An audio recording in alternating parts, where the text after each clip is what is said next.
Salut à tous, ici LixLX sur la chaîne de Lex Genesis. Aujourd'hui donc petite ouverture d'un pack collection légendaire 4, le monde de Joey. Alors, les packs collection légendaire, donc en anglais Legendary Collection, le principe, généralement c'est sur un thème, donc par exemple on avait le Legendary Collection 1 qui était surtout sur les thèmes des anciens, de toutes les anciennes éditions, on avait les 3 cartes promotionnelles des 3 cartes de dieu, c'est-à-dire le dragon de rat, Obélisque Tourmenteur et Slifer le dragon du ciel. Bon, par contre, il était qu'en anglais le premier. Le deuxième n'était qu'en anglais aussi, c'était concentré autour de l'époque GX, donc on avait...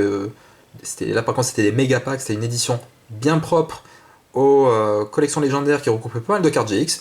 On a eu le collection légendaire 3 qui était le nom, c'était le monde de Yugi, qui était concentré donc sur la première génération surtout. Comme celui-ci, le monde de Joey, avec des méga packs et des cartes promo. Alors, on va ouvrir ça ensemble. Pas abîmer la boîte, ça serait dommage. Oh, mais ça va bien s'ouvrir, non? Alors, hop.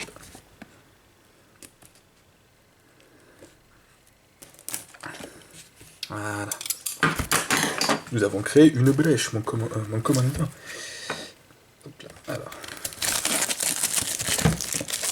Alors, le truc que j'aime bien depuis la collection légendaire 3, c'est qu'ils ont fait vraiment un format un peu jeu de société, que ce soit pour le packaging et même pour le tapis de jeu, je vais vous montrer. Alors donc, notre collection légendaire 4 se compose comme ceci, donc on l'ouvre comme un jeu de société. Top, donc on va mettre ça ici, voilà. Nous avons donc le tapis de jeu en dur, hein, voilà quoi. Genre carton, c'est un peu comme un tapis de jeu de Monopoly, tout ça. Vous voyez un petit peu le design ici. Il y en a un autre de l'autre côté, avec la formation Phoenix. Hop. Que je trouve très très très jolie personnellement. On va le laisser sur le côté. Hop. Et donc, dans chaque collection légendaire 4, donc c'était pareil pour la collection légendaire 3, on a notre pack de cartes promotionnelles et 5 mégapacks. Donc dans chaque mégapack, nous avons 9 cartes. On a, si je me souviens bien, c'est 5 communes. Ensuite, on a une rare, une super, une ultra et une secrète. Par booster, c'est une édition assez spéciale. Il y a beaucoup de rééditions, mais c'est une édition qui est assez sympa parce que ça permet d'avoir certaines cartes qui n'étaient pas accessiblement en rareté plus basse, donc plus facile à obtenir. D'autres, si on veut surtout se la jouer haute rareté, donc dans des raretés plus élevées, tout ça, c'est assez sympathique du coup comme édition. Alors, ce que je vais faire, c'est que... Hop, ça. Je vais le refermer pour gagner de la place un peu. On va remettre le playmat dedans. Parce que ce qui nous intéresse surtout, c'est les cartes. Hein. Faut dire ce qu'il y a. Hop. Voilà, on va le mettre ici. Voilà, comme ça c'est joli. On va commencer par les cartes promo.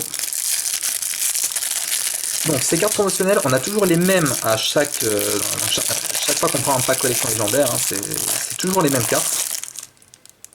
Donc on a... Hop, on va les abîmer, ça serait dommage. Donc, le Spadassin des Flammes Bleues, si vous vous souvenez de la première génération, c'est un des monstres que Joey, donc pour ceux qui connaissent la VO, c'est plus, on va plus dire Jonouchi, qui l'avait joué en combinaison avec le Spadassin des Flammes, justement. C'était un monstre donc très très emblématique. Dame Harpie en formation Phoenix, qui était utilisé par My Valentine, donc dans son deck Harpie. Hein. Et enfin, carte de dernière volonté, qui était une carte redoutable utilisée par Marekishtar. Hop, alors, ensuite, tout le reste, c'est des jetons. Donc on a 4 jetons, 4 jetons bouc émissaire en ultra rare, c'est très joli, et 2 jetons agneau égaré. Pour la collection, moi, je trouve que c'est super sympa, enfin, sincèrement, c'est vraiment super cool. Hop. Voilà, donc ça on va les laisser là. Maintenant, occupons-nous de nos méga packs. Commencez par le premier. Donc on va avoir de bonnes cartes hein, parmi tout ça. Il y a pas mal de cartes harpies, de cartes zombies, etc. dans l'édition. Ici, c'est vraiment de la réédition par contre. Alors, monde jurassique, en terrain pour les dinosaures, bouclier magique de bras, ogre de pierre grotto numéro 1, oracle des protecteurs du tombeau. Il y a des cartes protecteurs du tombeau dans l'édition. C'est plutôt sympa pour ceux qui veulent se monter un deck ou améliorer ceux qu'ils ont déjà. Alors, notre premier ultra rare. Je vais mettre les communes là. Je reviendrai dessus si jamais il y en a des intéressantes. Portail du monde ténébreux, en ultra rare, c'est vraiment très très joli. Ensuite on a polymérisation en super rare, Ça aussi c'est très très joli, puis c'est vraiment très très bien d'avoir cette réédition parce qu'elle est toujours très très utilisée cette carte. Et en secret rare, ça commence très très très fort avec un hommage torrentiel. Hop. Et en secret rare, il est vraiment très très très très joli, je trouve. Waouh. Ça c'est un staple, ça aussi ça va dans n'importe quel deck, c'est fantastique. Alors, Crainte des Ténèbres et Destruction Aveugle. Mettre les communes un peu plus proches, on va aligner comme ça. Hop. Prochain booster, donc là c'est le deuxième de nos 5.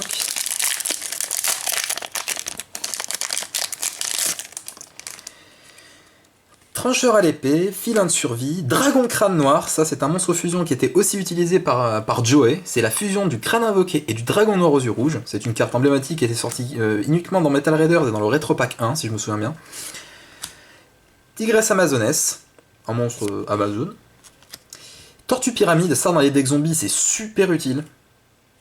Et une note secrète qui est encore un staple vraiment génial, là on a de la chance pour l'instant, dispositif d'évacuation obligatoire. En secret rare, ça aussi c'est magnifique et c'est une carte qui est vraiment fantastique dans n'importe quel deck, c'est génial. Franchement, là, avoir hommage torrentiel et dispositif d'évacuation obligatoire dans la même boîte, là je suis content. Ensuite, Ghoul d'ombre, le pêcheur légendaire et cyberharpie.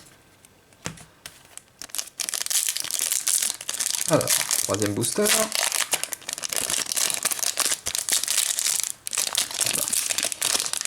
On a l'ouvert celui-là. Catastrophe infernale, ça fait partie des communes qui sont toujours mais vraiment très très très bien.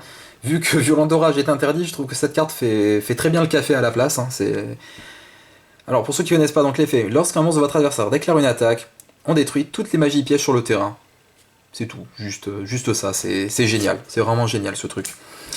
Masque de Tutan, Dragon zombie aux yeux rouges, donc quand je parlais qu'il y avait beaucoup de cartes zombies, de réédition de zombies, tout ça dans cette édition, ça c'est très très sympa parce que je crois que c'était uniquement dans le deck de structure zombie, donc c'est très sympa de l'avoir en réédition celle-là. Agneau égaré, pour aller avec nos tokens qu'on a eu tout à l'heure. Dame Harpie 3, voilà, ça c'est une carte harpie qui est assez sympa, et on a Bro, chasseur du monde ténébreux en secrète. C'est très très joli aussi, j'aime beaucoup les cartes monde ténébreux, je trouve que... les monstres monde ténébreux, je trouve qu'ils sont tous un super design. Et là en secrète, c'est vraiment c'est très très très joli, je trouve. Ensuite, donc maître des zombies, trappe du chaos. Ça peut, à mon avis, c'est pas forcément très très utile maintenant, mais soit. Et retour du zombie. Avant-dernier pack.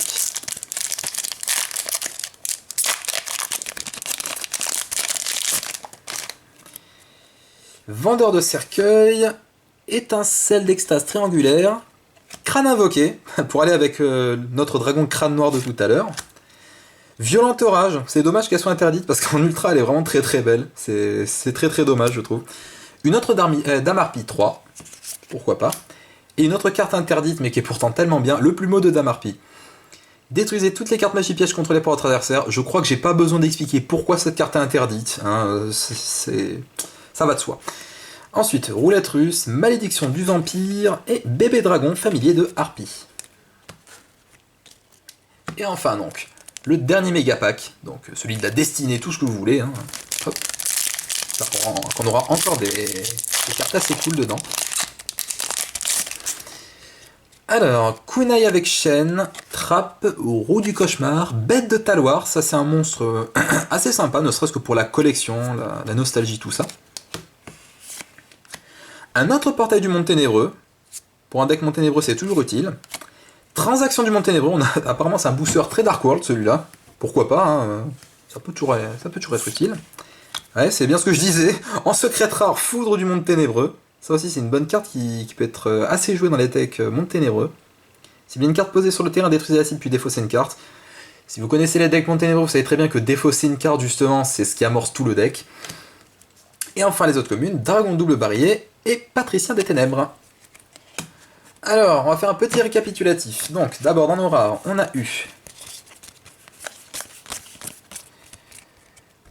Oracle des protecteurs du tombeau, Dragon crâne noir, Dragon zombie aux yeux rouges, Crâne invoqué et Bête de taloir. Parmi les super, on a eu une polymérisation. Justement, ça va bien avec notre Dragon crâne noir et le Crâne invoqué. Malheureusement, on n'a pas eu de Dragon noir aux yeux rouges. Histoire de compléter. Tortue Pyramide pour les decks zombies, c'est cool. On a eu 2 Dames Harpies, 3. Pour les decks Harpies, c'est bien. Et Transaction du Monde Ténébreux. Ensuite, en ultra, on a eu... Hop. Tigresse Amazonesse, pardon, Agneau Égaré pour avoir des jetons, histoire de faire du bouclier, ça peut être cool. Violent Orage, malheureusement interdit. Et 2 Portails du Monde Ténébreux en ultra rare, c'est vraiment très joli. Et enfin, parmi les secrètes, on a eu Hommage torrentiel et dispositif d'évacuation obligatoire, ça c'est vraiment génial d'avoir eu 2 cartes comme ça en une seule boîte, c'est superbe. Bro Chasseur du Monde Ténébreux, Plumeau de Dame Harpie et Foudre du Monde Ténébreux. Voilà, bah écoutez, je vous remercie d'avoir regardé cette petite ouverture donc, de collection légendaire 4, Le Monde de Joey. Bah écoutez, je vous invite à aimer ou à commenter la vidéo si elle vous a plu.